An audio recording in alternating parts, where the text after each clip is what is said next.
Good morning. Pagising kayo ng 4 AM. Ayan, punong-puno ng balita sa Facebook tungkol doon sa pagbuga ng sulfuric oxide. Bang tawag doon? Ng Taal. And delikado daw yun. So, nasa labas ako ngayon pero naka-face mask ako. Ito ang current na situation ng aming kalangitan dito sa Binyan. Ang ibang school, ang ibang bayan pala nagsuspend na ng classes.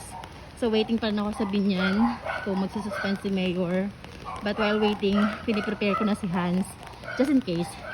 Nasa labas ako, bibili ako ng pandesal. Umuulan pa nga, so mas nakakaano to dahil syempre masasama sa ulan yung usok na binubunga ng bulkan.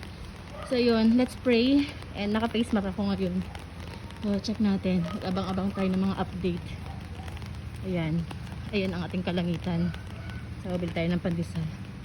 Sana ay hinamagas siya kasi